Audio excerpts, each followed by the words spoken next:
안녕하세요. 세금보시입니다. 요즘 연말정산 시즌이라 다들 준비하고 계시죠? 다름이 아니라 이제 처음 연말정산을 하시는 분들이 제일 궁금해 하시는 점이 뭔지 이제 처음 취직을 하신 분들에게 연말정산이 어떤 식으로 돌아가는지 그걸 알려드리기 위해서 영상을 찍었습니다. 이제 급여를 보통 이제 작년 거를 하시는데 작년 걸 이제 급여 명세서를 받아보시면 보통 이런 식으로 많이 받아보실 거예요. 그래서 기본급은 제가 작년 최저임금 기준으로 대략 잡았고요. 급여가 180이라고 했을 때 이제 이런 식으로 공제가 되는 게 있죠. 이게 연금이랑 건강, 고용 이렇게가 이제 4대 보험이라 그래가지고 떼는 항목이고, 그 밑에 있는 게 이제 소득세라고 지방소득세가 있는데, 이제 연말정산을 한다는 건 여기서 떼간 금액을 이제 돌려준다는 거예요. 그래서 이 소득세 같은 경우에는 저 금액이 이제 표에 의해서 이렇게 금액이 쭉 나와 있는데 180만 원이라고 하면 여기 금액이 나와 있죠. 15,110원을 공제 대상 가족 수가 1명이라고 가정하고 이제 원천 징수를 하게 되는데, 이제 이렇게 원천 징수하게 된 금액이 이제 연말에 세액 정산을 통해서 이게 계산한 금액보다 많이 걷어들였다. 그러면 이제 환급을 해주는 거예요. 그래서 이게 1년치가 쌓이면 요 금액을 12번 징수를 했겠죠. 그래서 이번에 연말정산 하시면서 이제 이런 서류를 받아보셨을 거예요. 지급 명세서라고 해가지고 이때까지 어떻게 걷어들였다라는 걸 보여주는 건데, 보시면서 어렵죠. 이게 내용이 워낙 많아요. 이게 세무사들도 이거를 다 일일이 확인을 못 하는데, 그래서 저도 설명되어 있는 자료를 좀 가져와 봤어요. 세액 계산의 흐름도라고 되어 있는데, 훑어만 한번 보세요. 이거 보시면 이거 너무 많죠. 이걸 다 할 수가 없어요. 이거 뭐 다 언제 보겠어요. 그죠? 그래서 이건 제쳐두고 간단하게 어떤 식으로 계산되는지 그걸 먼저 보여드릴게요. 요걸 통해서 보실 건데, 아까 급여가 180만 원이었죠. 그래서 이제 180만 원에서 이제 12달에서 2,160만 원이 이제 총급여예요. 총급여. 여기가 총급여 2,160만 원. 여기서 이게 바로 세금을 때리는 게 아니라 이건 이제 총급여고, 총급여에서 이제 근로소득 공제라고, 급여에서 보통 개인사업자들 같은 경우에는 이제 이런 총급여에서 어떤 소득에서 이제 비용을 차감해 주는 게 있는데, 근로소득자들 같은 경우에는 빼주는 게 없다 보니까 개인사업자들의 비용처럼 이런 근로소득 공제라는 게 있어요. 그래서 총급여에서 이걸 뺀 금액을 이제 근로소득 금액이라고 보고 이제 계산을 하는 건데, 한번 계산을 한번 해볼게요. 이건 뭐 중요한 건 아니라서 한번 보시면 돼요. 이제 2,160만 원이 어느 구간이냐 하면 요 구간이죠. 1,500만 원 초과 4,500만 원 이하. 그래서 2,160만 원에서 1,500만 원을 빼고 15%에 750. 그게 849만 원이죠. 이게 849만 원. 그래서 요걸 뺀 금액이 이제 1,311만 원인데, 이 금액을 이제 근로소득 금액으로 보고 요 금액에 대해서 이제 산출세액을 구한다는 거예요. 그죠? 그래서 이건 빼고, 그래서 기본 공제로 다른 건 다 빼고 이제 4대 보험 낸 거랑 기본 이제 근로소득에도 이제 산출세 공제라는 게 있는데 그것도 적용해서 딴 건 다 빼고 그것만 일단 계산을 해볼게요. 그러면 이제 아까 그 급여에서 연금이랑 건강, 장기 요양보험, 고용보험이 있었죠. 요거는 이제 그 근로소득 금액에서 이제 모두 다 차감해주는 금액이기 때문에 사실 이 금액을 많이 내신 금액을 다 12번을 곱한 금액들이 이제 공제가 된다고 보시면 돼요.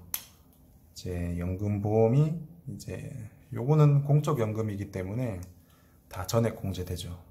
여기 보시면 건강보험료랑 고용보험료도 아까 전액 공제가 된다고 했는데 사실 요 금액은 이제 조금 어려운 개념일 수 있는데 이게 특별소득 공제라고 해가지고 요 보험료랑 주택자금이랑 그 다음에 요게 특별세 공제라고 흔히들 알고 계신 뭐 보험, 의료, 교육, 뭐 기부 이런 걸 합한 금액을 말하는데 그러니까 요건 소득 공제고 요거는 세액 공제인데 요 금액을 이제 혜택을 이제 비교하는 건데 요 혜택이 이제 근로소득자들 같은 경우는 요 자료가 없어도 기본적으로 13만 원을 해주거든요. 공제를 해줘요. 세액 공제를. 근데 만약에 요렇게 했을 때 요 공제 대상 금액이 혜택 금액이 13만 원보다 많다.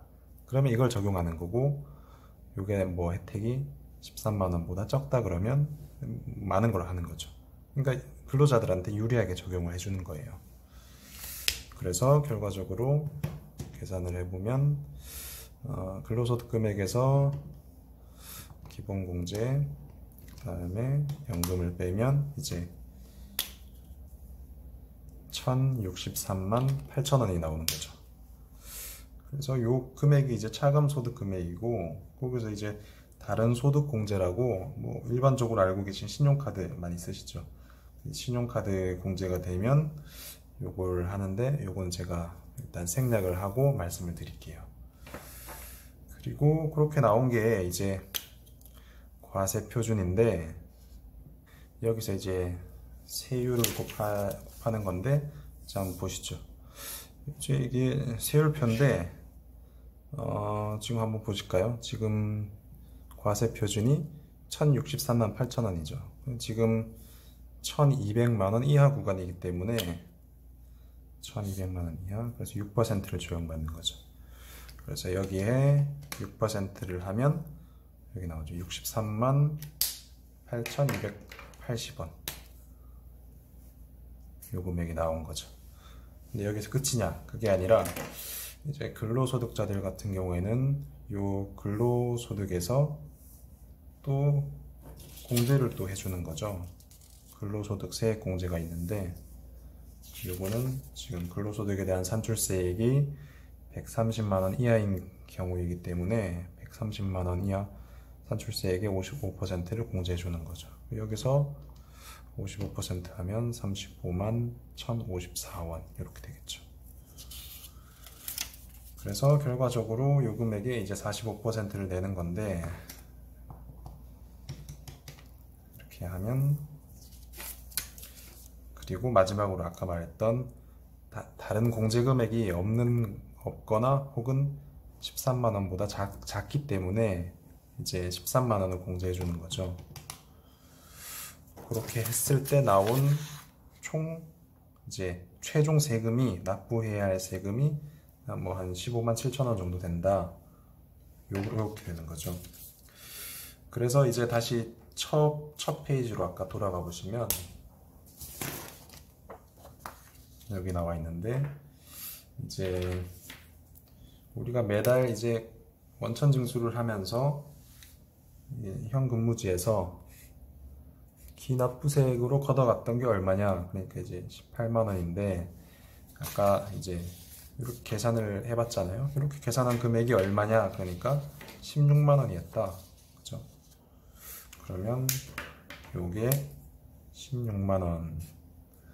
그럼 이제 차액이 발생하는 거죠. 이제 이 차액을 뭐 돌려주거나 환급받게 해주거나 그게 연말정산인데 이제 계산한 금액은 16만 원인데 이미 납부하는 게 18만 원이니까 지금 마이너스죠. 마이너스라는 건 돌려주는 금액이라는 건데 환급 금액이 24,000원이다.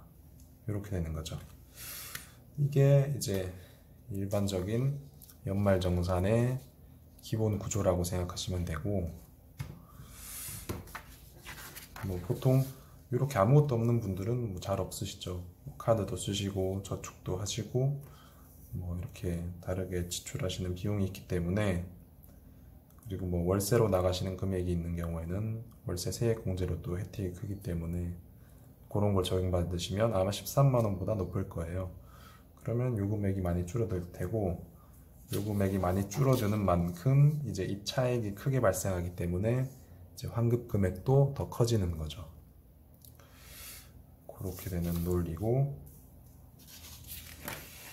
이제 최근에는 이제 중소기업에 취업하신 분들 같은 경우에는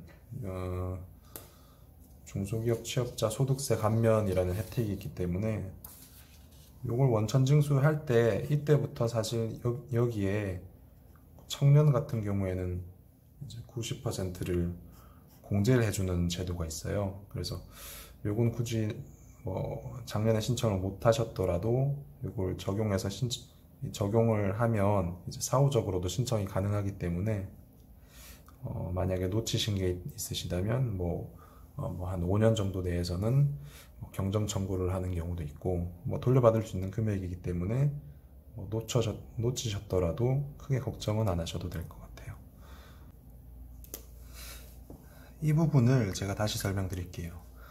그러니까 이게 중소기업 취업자들 같은 경우에는 중소기업 취업자 감면이라고 해가지고, 요 이제 만약에 결정된 세액이 16만 원이라면 여기에 청년들 같은 경우에는 이제 여기에 90%를 공제해주는 제도가 있어요. 만약에 그 2019년에 이제 신청을 하지 못했다고 하더라도, 이제 만약에 신청을 못한 상태로 기납부세액을 18만 원 정도 원천징수했다면 이제 결정세액이 16만 원 정도라고 했을 때 90%를 공제해주는 제도이기 때문에 조세특례로 이 금액에 대해서 90%를 공제해주는 거죠. 그래서 결정세액을 그러니까 14만 1천 이만큼 이제 감면을 해주는 건데, 그래서 실제적으로 결정세액이 이 금액의 이제 10%만